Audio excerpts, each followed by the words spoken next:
Praise the Lord, praise the Lord. So, right now, let's stand up for the reading of the Word. Okay lang ba? Yes. Sige. So, let's read. It's in Acts 28, 1-3. Dear God, Father, thank you sa araw ng to, Lord God. Thank you sa Word. And I pray, Lord God, that you'll be the mouthpiece, Panginoon. We will be the mouthpiece, Panginoon, sa lahat ng mga word na dadalhin sa amin, Lord God. I pray that you pierce our hearts into action, Lord God. That you steer them, Panginoon. I pray, Lord God, you will transform us from your word, Lord God. Ikaw talaga yung nagsasalita, Lord God. Thank you, Lord. We honor you, worship you. Praise God, pray. Amen. Since now, and the title of the preaching is Bitter to Better. Ah, grabe. Sabi mo kung bitter ba yan? Sabi mo hindi. Sabi mo better yan. Most of us, syempre, kung napapansin nyo every time we share on stage, diba? Every time na may nag-testify, diba? Laging parang merong bitterness muna bago yung masaya. Pansin niyo ba na, ito, ang hirap ng buhay, ito, ang daming pinagdaanan, ito muna nangyari, tapos, thank you Lord, kasi ganito. Diba, laging may gano'n, laging may gano'n. So, most of us talaga, walang takas sa mga challenges sa buhay. Tama ba? Yes. Sila dito mga problema sa buhay. Tapos ano ngayon? Marami, kasi lamang proud pa. Ayos na maayos. You know why? Kasi talagang ginagamit ni Lord lahat ng circumstances. Even our challenges, our problems in life. And dito, kung makita mo nabasa natin kanina, it's one of my, favorite dudes on the Bible. Yeah. Si Paul. Yeah. Si Saul to Paul. Just to give you a konting background, guys. No? Si Saul po ay Christian executioner siya. Ay nagpapatay siya ng mga Christians, yung mga sumasama kay Jesus dati. Okay? And then on the way to Damascus, diba, na ano siya, na-blind siya, ng super extreme lightness, diba? Na nabulag siya. Hanggang sa, cut the long story short, na-convert siya into Christian. Yes. So, from Saul, naging Paul siya. Okay? So, si Paul ngayon, nung nabaliw siya kay Jesus, diba? Kasi nagpakita, naramdaman niya yung love, yung presensya ni Lord, na alam niya yung katotohanan, na free siya sa lahat ng mga gusto niyang malaman. And you know what happened, guys? Naging grabe mag-share ng Jesus sa buong nation. Punta siya dito, punta siya doon, lahat bukang bibig na Jesus. Oo, alam mo yun, from negative, naging super positive naman. Kasi almost half of the New Testament was written by Paul. Kung makita niyo, di ba? Grabe. So, kahit saan siya, kahit nasa saan siya magpunta, may sinusulat siya, greetings! Ganyan. Hanggang sa kulungan na lang siya, hanggang sa mamatay na lang siya. Just, grabe, binuhos niya buhay niya para kay Jesus. Para makilala si Jesus sa mga tao. Kaya one time, may nakinis sa kanya. Di ba? Yung mga tao. Kasi this guy started out something na dati, kasama namin to, ba't yung parang sumasama na kay Jesus? Diba? Kaya nainggit sila, nag-usap-usap sila mga marites. Hindi ka kami mga marites. Sabi niya, uy, planuhin natin na ipakulong si Paul. Kasi hindi na tama yung ginagawa niya. Parang nag-aano na siya sa government, diba? Parang na dati kaibigan natin, pero ngayon parang Jesus na siya, maka-Jesus na siya, grabe siya. Parang hindi sila naniniwala yung sudden burst of, diba? Sudden burst of change. Nagtatalan natin, marami nangyayari na nahuli si Paul at ipapakatol siya sa Rome. Yes. Kasi si Paul pala, kahit sa Jew siya nung lumaki, Roman siya. Yes. Roman siya. So ngayon, kailangan ihatol sa kay Nero, dinala siya sa barko. Okay, ito na. Dinali siya, inulong siya, kasama niya doon lahat ng mga masasamang tao kasi idadala sa Rome para ipakulong. Ito na. Ayan, hindi ko na isisingin yan kasi mahaba yan, pero pinapakita ko na ang dami nilang nilakbayan na. Sa last part of this, nadaan sila sa Malta. Okay. Dito sila, pupunta sila ng Rome, pero napunta sila sa Malta. Sabi niyo, Malta. Malta! yan, maganda yan. Kasi kung makita mo, super liit ng mata. Oh. So, is na lang siya na maliit. So, ang dami-dami ng continent, ang laki-laki ng room. Papunta siya doon, pero nakapagpad siya. Ikaw din ba na sometimes napapagpad ka sa mga situations na hindi mo expected? Yes. Napapadpad ka ba sa mga panahon na, alam mo na, Malta to. Rome, papunta ako sa Rome. Gusto ko pumunta sa Rome, pero parang, bakit nasa Malta ako? Nakaka-relate ba kayo? So, ano kung mabasahin natin dito bago sila pumunta ng Rome, sabi sa Acts 27:10-11, men, sabi ni Paul, kasi guys, tingnan nyo dito sabi niya, uy, baka ma-aksidente tayo. Sabi siya, I believe there is trouble ahead if we go on. Shipwreck, loss of cargo, and danger to our lives. Sabi ni Paul sa kapitan, na si Julius, kapitan ng barko, sabi niya, pre, kapitan, hindi tayo pwede pumunta dyan kasi nararamdaman ko magkaroon ng shipwreck at maraming mawawala sa atin. So dadaan tayo dyan. ito, sabi ng kapitan, the officer in charge of the prisoners, listen, more to the ship's captain and the owner than to Paul. So mas naniniwala yung nagdadrive doon sa owner at kapitan kaysa kay Paul. Amen. Naintindihan? Amen. So sometimes ganun tayo, di ba? Kahit may sinasabi na si Lord sa'yo, naniniwala ka pa rin sa sarili mong decisions. Dahil kahit may word ka na, sometimes klaro-klaro na ito yung direction ni Lord sa'yo. Yes. Sinusunod mo pa rin yung mga kagustuhan mo. Does that make sense? That doesn't make sense.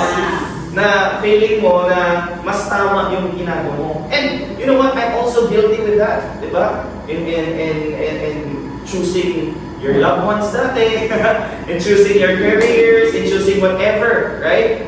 But may plano si Lord para sa'yo. Sabi mo nga, may plano si Lord para sa'yo. May plano si Lord para sa'yo. Diba? Sometimes when you make decisions, when you make big decisions, sometimes may nararamdaman ka na parang mali ka. Parang mali. Alam mo yun, may ganon. Diba? So, dito, sinabihan na ni Paul, yung kapitan. Pre, hindi pwede dyan kasi baka magkaroon tayo. Pero hindi sinunod nung officer, si Paul. Kasi sino ba ito? Prisoner to Tama ba? Diba? Sa 1820, the next day, as Guilford winds continued to batter the ship. So, to cut the long story short, nagsisitapon na sila ng mga ari-arian nila nung hindi nila ng barko. Yung mga possessions nila, treasures nila, mga pagkain nila, mga pera nila, lahat ng mga gamit nila, nagtatapon na sila overboard. Kasi sobrang ano ng ship. So the following day, they even took some of the ship's gear and threw it overboard. And when you're throwing a ship's gear, ibig sabihin, baka may malfunction yung ship. Pag tinatanggal mo yung mga kung ano-ano doon, di ba? The terrible storm raged for many days, blotting out the sun and the stars until at last all hope was gone. Alam nila, nasa peligro na sila. Grabe, wala nang choice. Sometimes when you're in that decision, and where you're on your way, hindi pa klaro. Ay, klaro pa.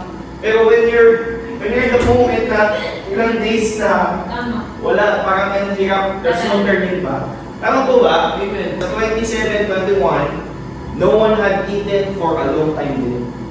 So, tinapon na nila lahat ng mga pera nila, lahat ng mga gamit nila halos. And wala pa sila mga kain. Grabe, no? So, si Paul, kinorture na siya, kinulong pa siya, i-deport na siya. Nangyari pa, nagkaroon pa ng shipwreck. Sino dito nakasakay niya ng barko? Nasa kamay? Natatakot ba kayo pag sobrang maalam? Pero ko natatakot kayo doon. Pero one time when I was going to Mindoro, grabe, hindi pinayagan yung mga tao mag-sail. Kasi daw, grabe daw yung Pero ang tigas ng ulo nung parang isang boss doon. Sabi niya, sige, sumakay kami. Pagkasakay namin, gabi nandun ako sa baba. Kita ko yung mas mataas sa amin. Grabe, sabi ni Lord. Alam mo, takot din ako kasi hindi rin ako marunong lumamoy. And at the same time, may phobia ako sa parang tubig. Parang feeling ko mayroong malaking ahas na o whatever na. Alam mo yung habang naglalagay ka, may magbubukas ng mata na sobrang laki, tapos ang liit na sobrang laki na mga, so, baka sabi ko, gabi pa yun. Gabi pa yun, na-imagine mo, di ba walang makita sa ilalim mo, yung pala, may mata na ng malaki. Cut lang story short, nangyari kay Paul yun. Nangyari kay Paul yun, and hindi lang yun. Tinanggal na nila ang possession nila, syempre the loss of the possessions themselves, and nangyari guys, wala pa silang makakain. Yun mo yung katabi mo, kung walang makakain yan, hindi ba yung ugali niya? Parang ako ata din eh, no? Parang bad trip yan pag walang kain yan. Walang kain, plus walang tulog, tapos walang pera, wala pang love life, diba?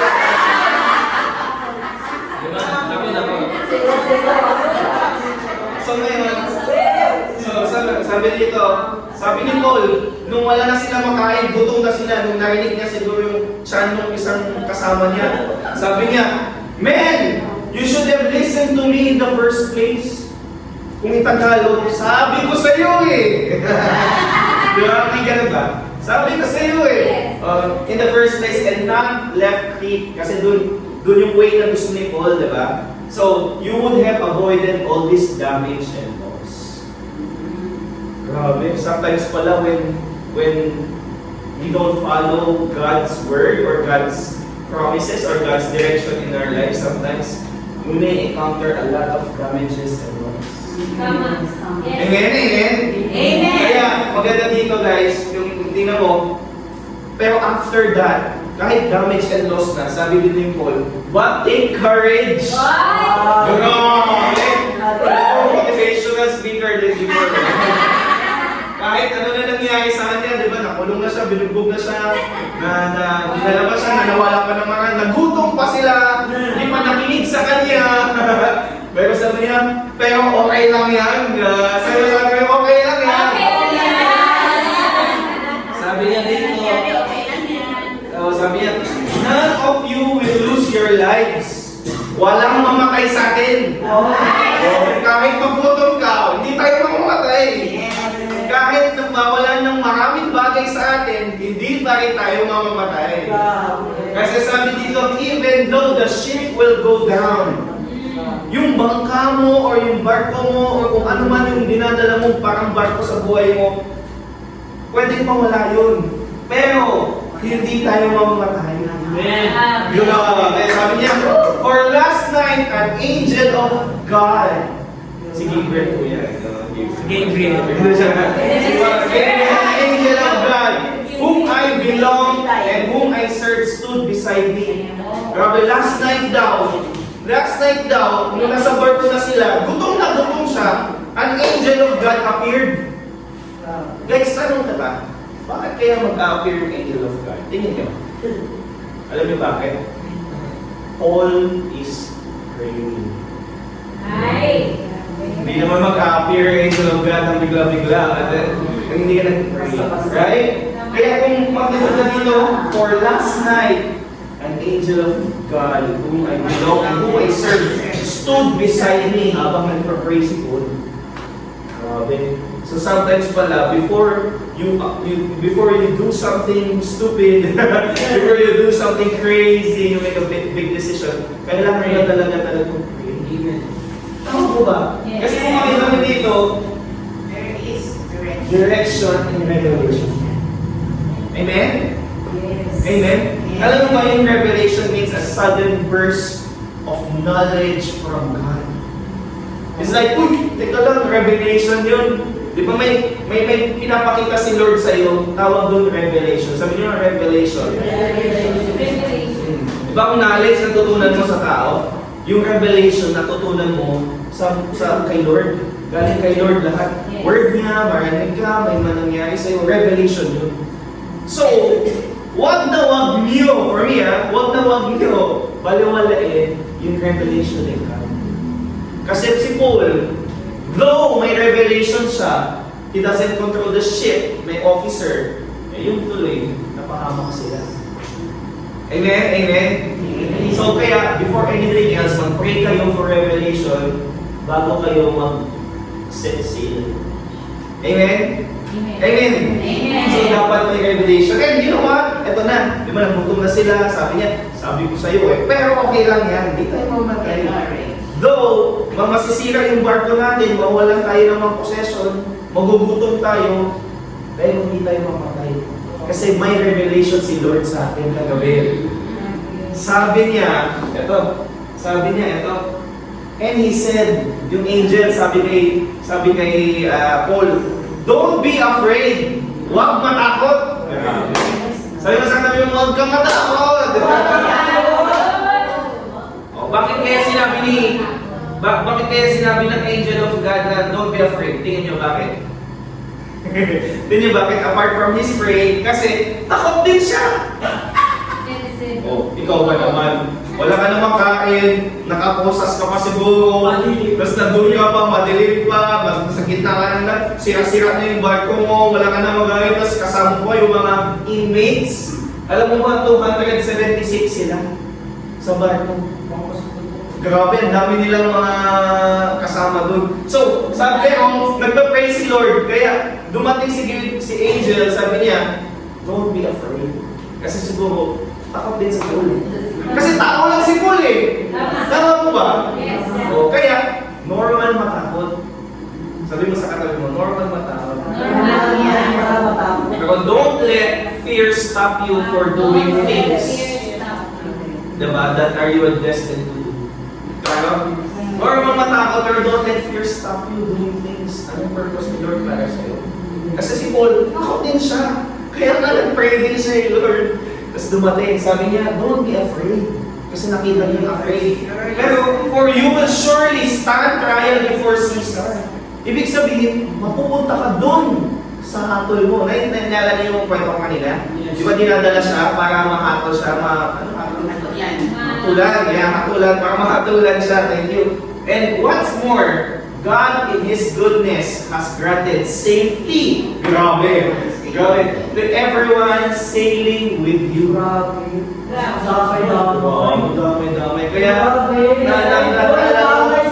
naalala ko si Pastor dito nung pumunta kami ng Lukmuan, yung una pa talaga. Sobrang bilis mag-drive. Nung pumunta doon, may part doon na kasama ko si Coach Ana. Nabangga kami doon sa roof ng ceiling ng dinadrive ni Pastor. Sabi ko, grabe, siguro may revelasyon to kay Lord. Kaya, ang bilis mag-drive. Kahit na siguro 120 siya, ganun. Sabi ko, okay lang. Siguro may Pastor to may revelation to So, ganun din yung Pastor ko sa Manila. Ang bilis-bilis mag-drive. Sabi ko, kasi ang bilis mo naman. Sabi ko, okay lang, may revelasyon tayo. Grabe yung kumpiyansa niya, yung confidence niya. So, guys, sabi dito, God in His goodness has granted safety. So, nagsabi na pala si Lord. So, ngayon sabi dito, so take courage ulit. Grabe. Take courage, for I believe God. It will be just as He said, but we will be shipwrecked on an island. Totoo, magkakaroon ka ng maraming problema. Totoo na maraming pagkakataon na magugutom ka. Diba? Masasaktan ka. Pero take courage. Puprotektahan ka pa rin ng Panginoon. Ipapadating ka pa dun sa papuntahan natin. Kapag destinasyon natin. Di ba? Kasi tingnan nyo guys, kung dito, sa part na yun, na part na yun, ang daming promises ni God sa atin. Una, you'll stand on Rome. So mapupunta ka pa ng Rome. Kahit ano mangyari sa'yo dyan, hindi ka mamatay kasi pupunta ka ng Rome. Grabe. Diba? So dito, all will be saved on the ship. Grabe. All will be saved on the ship. Alam mo, parang dual meaning to eh. Kasi feeling ko, habang nagpa-pray si Paul dun, marami na mabaptize. Marami nang kakarinig kay Jesus. Kaya di ba si Paul, nakwento kanina, marites about kay Jesus? Di ba laki niya kinakwento si Jesus sa tao? Kahit yung government na ayaw sa kanya, kinakwento niya pa rin. Tama po ba? Amen. Kaya nga gusto niya pumunta dun sa sa Rome. Alam mo bakit? Habang hinahatulan siya, alam mo ba, gusto niya i-share si Jesus doon sa judge. Grabe. So, all will be saved on the ship. Marami daw makakilala kay Lord din. Apart from saving their lives, makikilala sila ni Lord. Or makikilala nila si Lord. And ship will be lost. Maraming mawala na nangyari, nag-promise si Lord, land on an island. Okay? Okay ba kayo? Yes! Diba maraming promises si Lord sa Bible, like Jeremiah 29:11, for I know the plans I have for you. Diba? And then meron din sinabi si Lord na talagang all will be saved, diba? If na ano natin si Jesus Christ. Diba? So, kumbaga, dito guys, eto, pinanghawakan ni Paul. Okay? Kayo ba, may pinanghahawakan ba kayo? Yes. Mga salita ni Lord na alam mo, hindi mababago. Amen. Alam mo ba yung word lang ni Lord ang tanging hindi nababago? Alam mo ba yung partner mo, yung sinabi niya, I love you sa'yo? Alam mo ba, may konting panahon lang baka mawala. Gigising ng umaga, makita mo, it's not me, it's you. It's not you, it's me. Tapos mawala na siya. Makikita mo, drifting away na.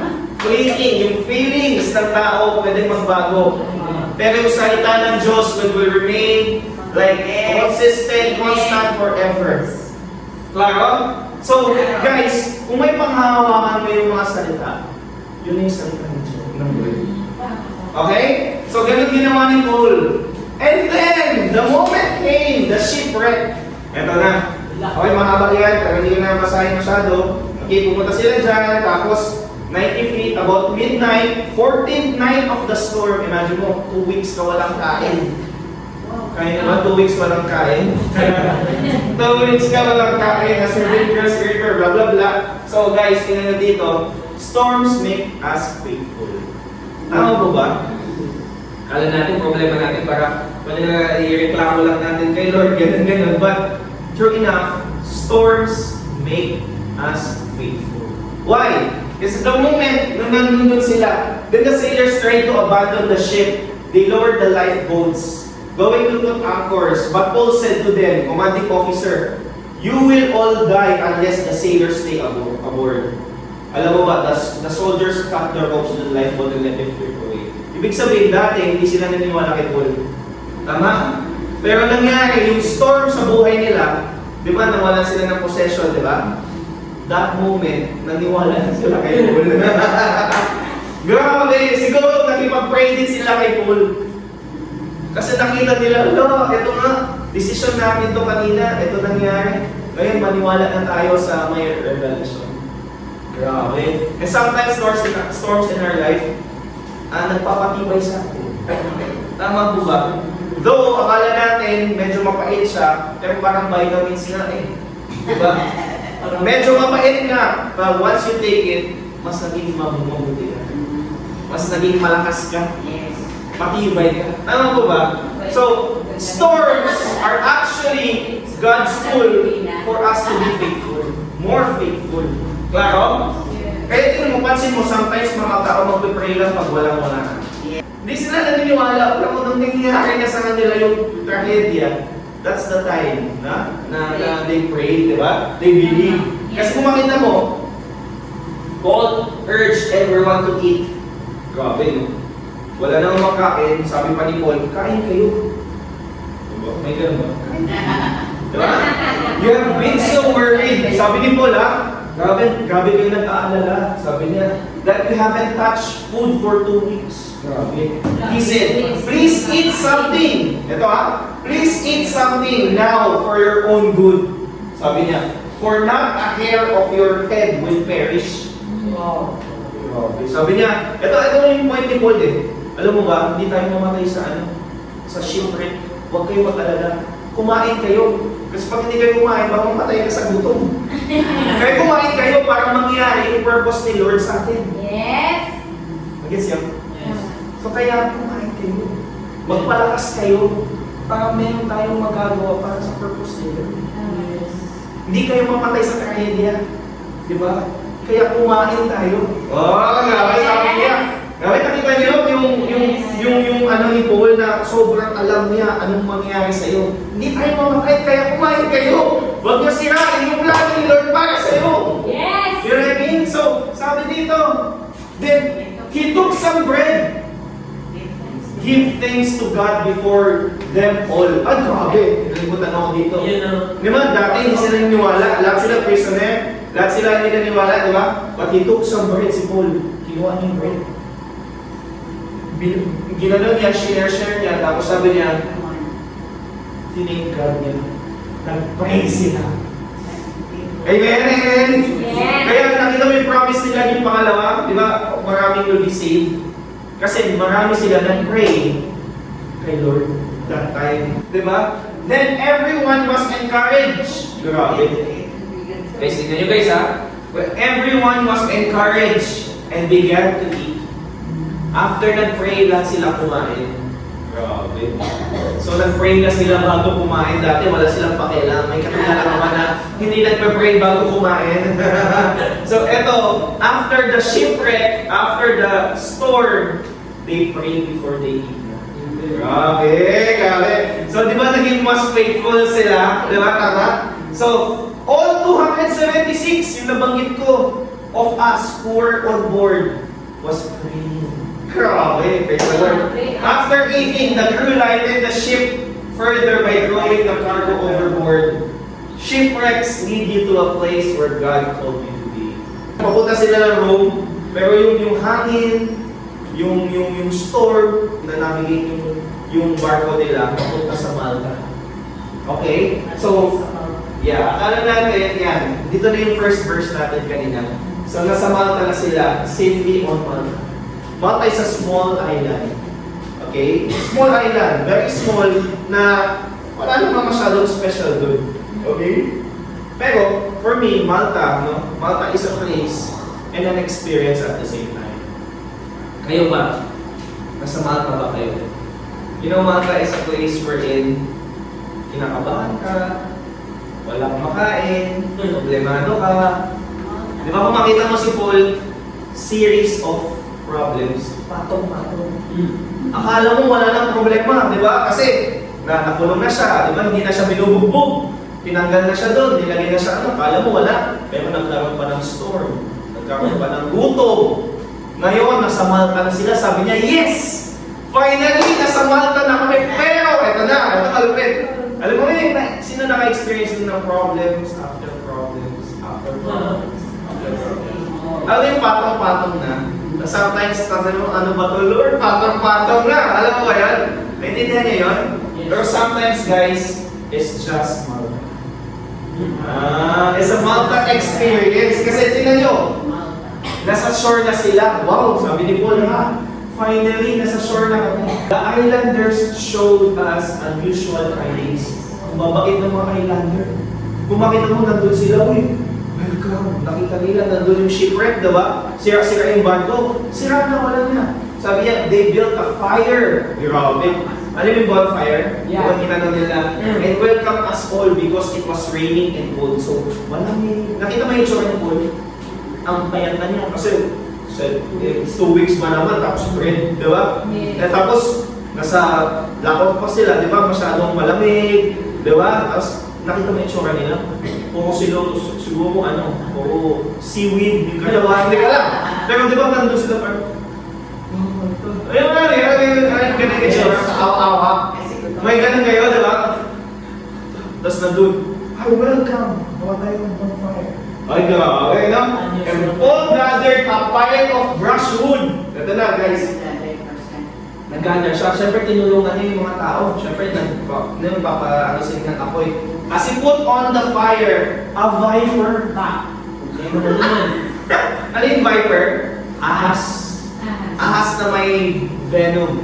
Yes. May poisonous yung ahas na yan. And, sinerch ko, guys, kwento ko lang ha, yung Malta, walang viper. Walang ganong klaseng mga situation yung Malta. Dinala lang talaga yung viper para sa'yo.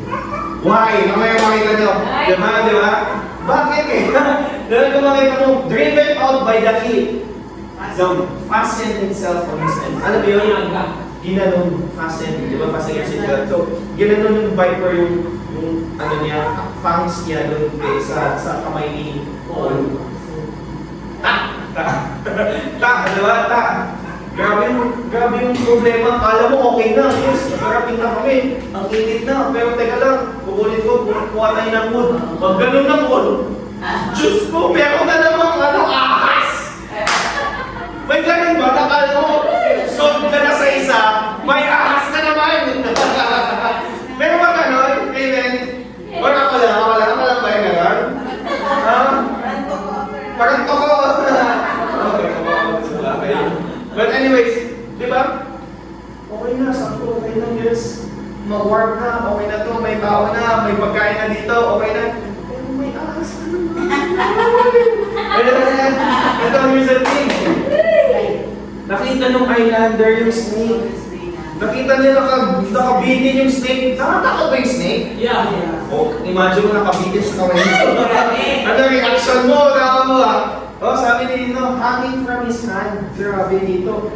They said to each other, this man must be a murderer. Grabe, sabi ng mga tao. Kasi, for though he escaped from the sea, na-survive sila sa shipwreck, hindi siya naka-allow dun, hindi siya nakatakas dun sa kagat ng snake.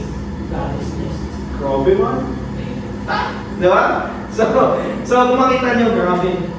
Talagang yung kaaway, alam mo, is doing something, especially when you're about to do something for God. Tama po ba ako? Tama po ba ako? Yes. When you're doing something for God, minsan tayo man lahat, laging inaatake ng kaaway.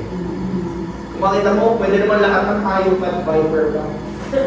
Familiar ba sa inyo yung viper? Parang serpent nung Garden of Eden.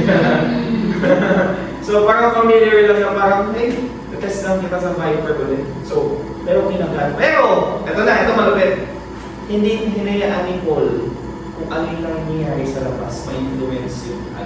Alam niya sa loob. Kasi yung revelation ni Lord mas malakas kaysa sa situation sa labas. Amen? Nakakita yan. Though, ang dami nangyayari sa labas, pero may revelation kasi sa kay Lord. Kaya kahit anong mangyari sa labas, shipwreck man yan, mawalan na ng pagkain, maging ano man, viper man yan, may poisonous snake man yan, pero alam mo na kung ano sinabi ni Lord sa akin. Amen? Yes. Dapat ganun tayo. No matter what happens outside, alam mo what's inside na ano binigay ni Lord sa'yo. Kaya that time, tingnan niyo po, but Paul shook the snake. Grabe. Shook the snake off into the fire and suffered no ill effects. Grabe. Parang si Taylor Swift, diba? Shake it off. Diba? Ganun lang. Shake it off lang pala mga problema. Diba sasabihin? Taylor Swift na. Diba? Ganun lang. Tama ba? Shake it off. Shake it off. Grabe. Ganun lang. Kasi you know what? Hater na sila. From being a helper, naging hater. Kasi di ba, the people expected him to swell up or suddenly fall dead. Yung mga tao, sabi, kinakat siya ng viper, di ba? Sabi, mamatay na to, teka lang, masamang tao to eh. May mga tao ba ngayon na maalala ka lang sa huling pagkakamali mo? May mga tao ba ngayon na, though ang dami mong nagawang tama, no? Pero minsan, one wrong move can change lahat ng perspective nila sa'yo. Tama ba ako? Yes. Tama ba ako? So you know what? Nung una, masaya sila, ganyan. Pero nung naman nalaman nila na kinagat siya ng viper, inaantay nila mamatay. Kasi akala nila, di ba? Akala nila, bad person siya, murderer, di ba? Kasi natatakas mo siya sa shipwreck. Imagine mo inmate, ano kaya? Kung dati kung ngayon kulay orange yung mga inmates, siguro dati may certain color sila or certain costume or what, diba? May certain gamit sila na alam mo inmate to, tama po ba? So nalaman nila, matatakas man to, pero hindi to makatakas dito. Pero yung ginano na siya ng viper, kaya maganda yung kanta kanina. May nakaganda ano yun? Hindi ko alam yung kanta nila eh, pero grabe yung lyrics na flow, healing flow. Flows. I see grace. Oh, I see grace na may healing flows through me. Di ba ganun ba yun? Healing flows. Setting free. Grabe. Imagine mo, Icy grace. yeah, instead of poisonous flow. Healing flow. Grabe. Tama ba? Kasi tingnan mo. Tingnan nyo guys ha. Nothing happened as well. Kala nila God na siya. Nung hindi siya namatay, nung ginano lang yung viper, teka lang, may kumagano. Sabi ano, shake it out. Tas, alam mo ba, akala nila God na siya. Kasi hindi siya namatay. Diba? Grabe guys. So ganun pala yung mga problema. Pag patuloy-tuloy na yung problema, dapat alam niyo na just to shake it off. Sabi mo nga, shake it off. Shake it off. Kasi you know why? You know why? Ayaw mo. Ayaw mo. Kasi alam niya ano sinabi ni Lord, mapupunta siya sa room. Alam niya na dadating sila sa room. Kaya kahit anong trahedya mangyari ulit, darating ako sa room. Parang pampaganda na ng kwento. May mga panahon kayo na yung mga problema nyo is pampaganda na ng kwento. Kasi kung titignan nyo, yung ahas, parang comical na siya. No? Parang ang dami na nangyari, tapos may ahas pa, parang joke time na, no? Parang grabe naman, sobrang dami naman highlights ng biyahe ni Paul, tama ba? Pero parang sa atin, sa buhay natin, yung mga viper sa buhay natin, ang ganda lang ng kwento. Tama ba? Para mas makilala si Lord sa buhay. Kasi ang that viper, guys, ito, ang that viper, adversity to opportunity. Bakit? On that viper, the same, di ba? Tingnan nyo guys. Near the shore where landed was an estate belonging to Publius. Sabi niya Publius. The chief official of the island. Grabe. Sabi dito, he welcomed us and treated us kindly for 3 days. Si Publius, sobrang generous, siguro mayaman kasi chief of the island. Imagine mo, di ba? So, as it happened, Publius' father was ill. Wow. With fever and dysentery. So, sobrang lala na sakit. Paul went in and prayed for him and laid his hands on him and healed him. Wow. Ito na, ready ka na. Ready ka na. Di ba, ginagat siya. Ginagat siya. Di ba, shake off niya. Nakita ng mga tao. Sabi mo, tapos nandun si Publius. Sabi niya, uy, welcome kayo.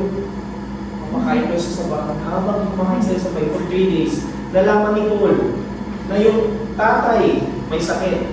Kaya alam mo na si Paul, di ba? Gusto niya makilala si Lord sa mga tao. Tama ko ba? Kaya nag-heal siya ng mga may sakit.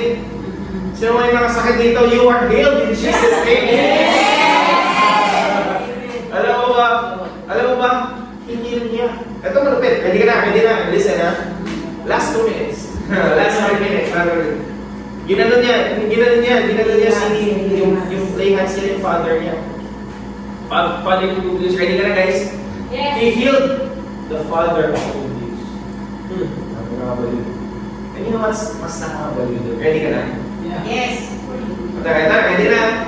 The same hand that was beaten is the same hand was used to kill. Oh my God. Oh, Yeah. man. Okay. Come on. Man, nakita niyo? Yes. The same hand na kala niya may poisonous. Yun pala, healing. Nag-flow through sa kanya. Kaya in our lives, kala natin it was a beaten viper. Pero it was for the better ng mga tao. Doon sa nakilala mo. Di ba nakita mo? The same hand. Siguro hindi mo alam ha, pero siguro magat pa siguro. Or siguro nandun pa yung butas. Hindi ko alam ha, pero imagine mo the same hand. Sabi nyo, teka lang, yung pinagat ng viper, pero ito gagamitin ni Lord para sa kingdom niya, sa glory niya, hihil niya. And you know what happened? Yung lugar nila, no? And estate nila, siguro naging parang church. Kasi lahat sila nag-gather doon because of that beaten hand ng viper. Kasi chief yung ano, di ba? Chief official. Oh. So tatay niya siguro mas mataas na posisyon sa kanya. Napasa sa kanya, tama mo ba? So kilala sila, nahil. Dahil dysentery, hindi basta-basta yan. Malalang yan. Nahil niya. Nakita yung power ni Lord. So sometimes guys, in our lives, kala mo, ano yun, trahedya yun. Pero alam mo ba, gagamitin ni Lord yun para sa glory niya. Yes. Oh. Kala mo, ano yun? Negative yun, pero positive yun para sa iyo. Yes. Kung makita mo lang, kung alam mo lang na papunta ka pa rin ng road, kahit ano mangyari. Di ba? And at the same time, kung makita mo dito, then all other sick people on the island, grabe! Grabe! Came and were healed! Napakaganda ng kwento. Siguro, habang nag-heal siya, ito kinagat ng viper, ginamit ni Lord, Jesus' name, you are healed. Grabe! Oh, ito. Grabe. Sobrang lala ng situation niya, pero nag-heal siya. As a result, we were showered with honors. And when the time came to sail, people supplied us with everything we need for the trip. Ay, grabe. Lahat ng nawala na nabanggit natin kanina. Lahat ng mga ano nila, yung mga ari-ari na tinapon nila kasi masyadong mabigat yung barko, lahat sinupply nila with a very small island na hindi mo kakalain na gagamitin niya ni Lord para masupply ulit lahat ng mga nawala kay Lord papunta sa road. Pero alam mo ba, sometimes, akala natin Paul needed Malta. But Malta needed Paul. Yes. Kasi kung hindi na nakilala si Paul, kung walang beaten snake, kung walang shipwreck, hindi na nakilala si Jesus. Yes. Amen. Amen. Amen. Amen. Yes. Kaya alam mo, sometimes, many things that we thought that are meant for bad, but they're for good. Diba? Kala mo yung mga kaaway mo, yung mga situation na nangyayari sa'yo, parang si Paul ka, just shake it off. Alam mo, dapat may purpose lang si Lord kung bakit nangyayari yan sa'yo. Para makilala lang din siya. Amen. Para mas marami ma-heal through you, gagamitin ka ni Jesus, ni Lord. Amen? Amen. Amen? O, diba? So, at that point, grabe, sabi ko nga, sobrang blessed natin kasi may mga shipwrecks na nangyari sa buhay natin. Diba? Kasi, on that point, guys, tingnan niyo. From mess, diba? Diba? Mess, sobrang messy, sobrang, bago pa ulit-ulit, nangyayari, problema after problems. But then, naging miracle. Kumbaga, ikaw, di ba may kwento ka na parang, ito nangyari sa amin, grabe, ito nangyari. Sabi na mo, friend mo, nung nakikinisip, uy, totoo, grabe naman, di ba? May ganon. So, yung mga mess na parang kala mo miracle lang. Pero guys, from miracle to mission. Kasi may mission si Paul to proclaim Jesus sa maraming tao kung buhay pa siya para makilala nila si Jesus Christ, our Lord and Savior. Amen? Amen. Alright, so guys, let's stand up and let's pray. Lord God, Father in heaven, thank you for this day, Panginoon. Thank you for using the life ni Paul, Panginoon, as a remembrance, Panginoon, ng gracious, loving, merciful deeds niyo, Panginoon. I pray, Lord God, na natanggap namin lahat ng mga message na gusto nyo parating sa amin, Panginoon, Lord God. And I pray, Lord God, that we will change our perspective kahit ano man mangyari sa buhay namin, shipwrecks, viper, mga problema namin sa buhay, Panginoon. I know, Lord God, that you will just use it, Lord God, para talagang ma-proclaim yung glory mo dito sa mundo, Panginoon. Sa buhay namin, Lord God, para mas makilala kami, Panginoon, para makilala ka, Panginoon. I pray, Lord God, na to allow Jesus to flow through us, Lord God, yung mighty power ni Jesus, Lord God. I pray in Jesus' name na lahat kami dito, Lord God, may nararamdaman, Lord God, may illness, Panginoon. I pray, Lord God, that they may be healed in Jesus' name, Panginoon. Lahat ng mga matatouch or malay hands namin, Panginoon, gamitin mo yung buhay namin, Lord God, na para mabago din yung mga conditions nila, Panginoon, ma-heal sila, Panginoon, ma-set free, Lord God, at maging makakilala ka, Panginoon. Kaya, thank you, Lord God, for this day. Thank you for a wonderful message na binigay sa amin, Panginoon. was there as